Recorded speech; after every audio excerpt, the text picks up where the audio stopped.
Kanye West just watched his whole empire go up in smoke, while Lizzo lit the match and danced in the flames, cackling all the way to the top of the charts. Yup, the self-proclaimed genius who once bragged that he was bigger than life just got bodied by the very woman he tried to body shame, and the receipts are messier than the leftover Yeezy boxes Adidas is practically giving away at yard sale prices. This meltdown makes his 2022 anti-Semitic spiral look like a mild weather report. So, what the heck blew up this time? 48 hours ago, you lurched onto his glitchy new app, Yeezus Truth, basically diet parlor with uglier fonts, and fired off another sweaty live stream rant. Between random Bible verses and shaky close-ups of his forehead, he declared that celebrating obesity is like applauding slow poison, while waving a screenshot of Lizzo's Met Gala gown as Exhibit A. Nobody asked, but Kanye felt called to be the nation's unsolicited nutritionist. Within minutes, fans were like, "Bro, didn't you sell hoodies with holes for $200? Sit down." Hashtags Yeehoo and on Still Bad trended while Yee's stream still buffered. But Lizzo? Sis wasn't bothered. On the surface, she hopped on Instagram Live with fluorescent pink studio lights, a giant mug labeled Unbothered, and a 15-second tease of her new anthem, Still Bad. The hook slapped, "I'm still bad, still bold, still thicker than your bankroll." No names dropped, but the subtext screamed louder than Ye's Sunday service choir. Fans lost their minds. TikTokers stitched the clip into makeup tutorials, dad bod dance-offs, and even a physics teacher's mass and volume lesson. Spotify servers wheezed. Apple Music crashed for a minute. Lizzo posted a single sparkle emoji and logged off. Meanwhile, corporate partners smelled smoke and hit the panic button. First, Ye's Hollywood talent agency formally terminated him publicly after months of whispering about reputational risk. Then, a leaked Adidas board memo revealed the grim stats: $300 million in unsold Yeezy inventory now flooding discount chains, with no future royalties due. Shopify's permanent ban shaved another $50 million from Yee's direct-to-consumer setup. A sneaker resale giant slapped 70% off stickers on foam runners that once resold for rent money. One insider texted, "It's a fire sale and nobody wants the ashes." Lizzo, on the other hand, turned gasoline into glitter. She dropped a behind-the-scenes reel of gospel singers layering harmonies on Still Bad, announced a secret release party in Atlanta with free Yiddy shapewear for plus-size fans, and hinted at a deluxe project called Love in Real Life. Brands scrambled to sponsor her tour. A soda company offered unlimited product. A fitness mirror startup begged for a cameo. Even a luxury violin maker DM'd about a custom crystal flute. The energy was electric and petty. Classic Lizzo. But let's rewind to when this beef first brewed. Summer 2022. Ye's Carlson interview where he rambled about the obesity lobby and singled out Lizzo. She clapped back on stage in Toronto with a cheeky, "I'm minding my fat, black, beautiful business," then kept it cute. Fast forward 3 years. Lizzo's patience is done. She spent that time grinding in dance rehearsals, lifting weights, sipping green juice, writing chart toppers, and building Yiddy into the first mainstream shapewear line that doesn't shame bigger bodies. Meanwhile, Ye pinballed from one car explosion to the next. White Lives Matter tees, Nazi-inspired merch, and bizarre claims he'd been diagnosed with autism as a superpower. Each scandal cost him friends, fans, and stacks of cash. Now, numbers don't lie. Still Bad snagged 60 million Spotify plays in 4 days, shattering Lizzo's own record and dethroning the viral K-pop juggernaut of the week. On YouTube Music, she's blocking global heavy hitters from the top spot. At the very same moment, Yeezy's online storefront saw traffic dive 82% compared to last quarter. Search interest for Yeezy resale hit a 5-year low, while Lizzo Clapback song spiked 400%. Data analysts call it the loudest consumer pivot since Swifties versus Scooter. And oh, the memes. Twitter featured a split screen. Left, Ye yelling into a cracked iPhone mic. Right, Lizzo calmly cleaning her flute mouthpiece. Caption, "One's making noise, the other's making music." TikTokers filmed Yeezy yard sales, tossing old slides into bargain bins while dancing to Lizzo's new track. Even corporate accounts joined. A pizza chain tweeted, "Still hot, still fresh, still cheesy. Sorry, not Yeezy." That shade alone got 50,000 retweets. Let's dig into the structural damage. Industry lawyers say Ye's touring insurance quotes ballooned 400% after sponsors fled. Without insurance, arena promoters won't touch him, especially after last spring's no-show fiasco in Paris. Merch vendors demand payment up front.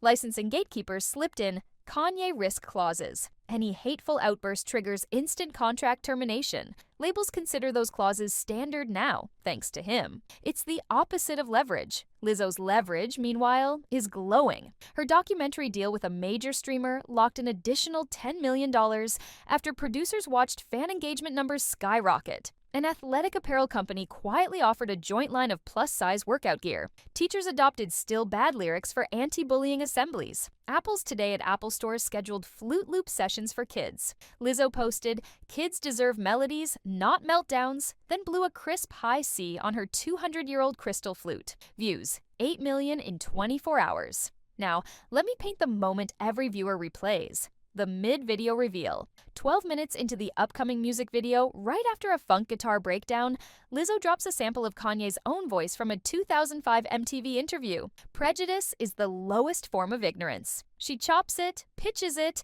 reverses the ending, then slams into a choral wall where dozens chant, "Practice what you preach." The frame flashes archival clips. Ye yelling at paparazzi, Ye storming out of interviews, Ye signing a contract with Adidas, and finally Ye's face dissolving into ash as Lizzo steps through wearing a gold robe like a triumphant Greek goddess. Reaction channels exploded. One influencer screamed so loud her mic clipped. Retention graphs looked like a snowboard ramp. Users replayed the 8-second twist again and again. Brands felt the tremor. A luxury fashion house that once teased a Yeezy capsule pulled its teaser images. A high-end audio brand scrapped the next-gen STEM player collab. A beverage company, previously partnered with Ye for Sunday service brunches, quietly deleted every sponsored clip. Their statement, "We stand for positivity." Translate, we stand with Lizzo's 23 million Instagram followers. It's risk math. She's safer, sweeter, and selling out arenas. Fans, though, make the real engine. Twitter Spaces hosted all-night debates. One college kid said, "Lizzo's carrying more weight on her shoulders than Kanye's carrying on his ego." A radio DJ confessed live on air, "I played Yeezy every show since 2007. I'm done." A group of teens from Georgia filmed themselves trading in knockoff Yeezys at a thrift store for store credit toward Lizzo tour tickets. Comment section applause. Legendary. Let's talk money again. Financial analysts project Ye's net worth sliding below the billionaire line for good. That Adidas royalty pipeline is officially severed. The few remaining assets, Calabasas property, those Wyoming acres, and some music royalties, can't offset the lawsuit churn. Rumor is, he's mortgaging studio gear to fund the next album. Compare that to Lizzo, whose Yiddy valuation crossed $300 million after the last funding round. She just inked a back-end streaming bonus that pays out every time Still Bad cracks the global top 10. That could be weekly. Now don't misread it. Lizzo's not immune to criticism. She faced workplace claims last year and settled quietly. She apologized, revamped her tour crew policies, hired a therapist on payroll, and moved forward. Fans appreciated the transparency. Kanye, by contrast, doubles down every time. Instead of growth, we get cryptic, "I'm humbling myself" posts followed by new rants. It's the pattern that drained public patience. Back to the story arc. Midway through her anthem's third verse, Lizzo recounts the first time she heard Ye diss her. "I was in the gym, headphones on, treadmill incline, trying to keep my breath steady." She laughs in the track, then belts, "I leveled up, now I'm bench pressing your pride." It's witty and autobiographical. She closes with layered vocals that mimic a gospel revival, turning personal pain into communal catharsis. A top music critic called it Aretha swagger meets TikTok speed. Ye tried his own pivot. Another cryptic social drop. A black square with white text reading, "God is testing me." Then a shaky studio video shows him spitting bars about Jericho walls and fake friends. Trouble is, the beat sounded unfinished. The vocals distorted. Comments were brutal. "Bro, Lizzo just multi-tracked a choir. You can't even balance your levels." The clip trended for the wrong reason. And yes, there's collateral. Designers who lent art direction to the Yeezy brand last season are scrubbing lookbooks from their websites. A modeling agency that supplied runway talent issued refunds after clients complained. One freelance stylist tweeted, "I lost gigs when brands Googled Ye's team roster. Not worth it." The ripple effect hurts regular folks more than Kanye himself, but it's still blowback tied to his choices. Meanwhile, Lizzo's ripple is the opposite. Choir directors are arranging Still Bad for school concerts. A deaf creator posted ASL choreography, and Lizzo stitched it with heart emojis. Charities focused on equitable healthcare partnered with her foundation for a bigger-than-bullying grant. She matched donations live on stream. Fans cried happy tears. A teenage girl wrote, "I'm learning flute because of you. My band teacher says I got lungs for days." Lizzo responded, "Can't wait to hear you slay, baby." And yes, the clip broke 1 million likes overnight. Now here's the delicious irony.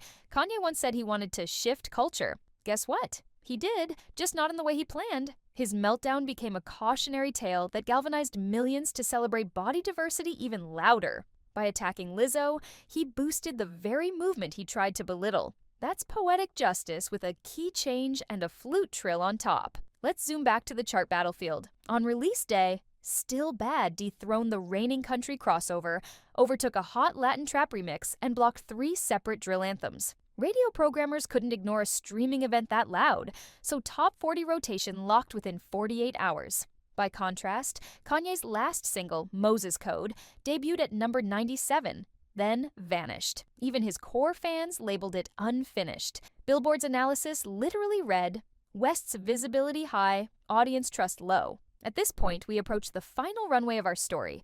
Lizzo's upcoming tour sold 90% of tickets in presale alone. She's adding second nights in big markets. VIP packages include a mini workout led by her tour dancers and a Yitty swag bundle called the Still Baddie box. Each box contains a custom flute kazoo, because of course. Concert liquidation traders estimate $30 million gross before day one. If some brands feared Yee drama, they're drooling over Lizzo's safe returns. Kanye, meanwhile, attempts damage control. He posts a scrolling notes app apology. "I never meant to offend Lizzo or anyone struggling with weight." But halfway down, he pivots to obesity crisis propaganda and blames Big Pharma. The apology backfires. Commenters spam clown emojis. Experts call it non-pology number 15. One ex-publicist says he's allergic to accountability. And that leads us to the crossroads of pop culture we'll all remember. On one road, Lizzo's confetti-strewn highway, booming with flute solos, choir walls, and big girl energy crowd surfing toward Billboard glory. On the other,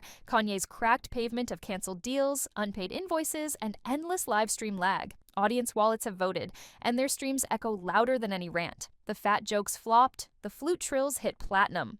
Time to land this plane. Kanye torched his own credibility by punching down at a woman who never asked for his opinion. His empire didn't collapse overnight. He's been chipping at its foundations with every hateful outburst. Lizzo simply supplied the final push, a melodic sledgehammer wrapped in glitter. She turned pain into power, danced in the ashes, and invited everyone craving joy to join her parade. Bottom line, villain Kanye thought he'd destroy Lizzo, but it sure looks like he destroyed himself instead.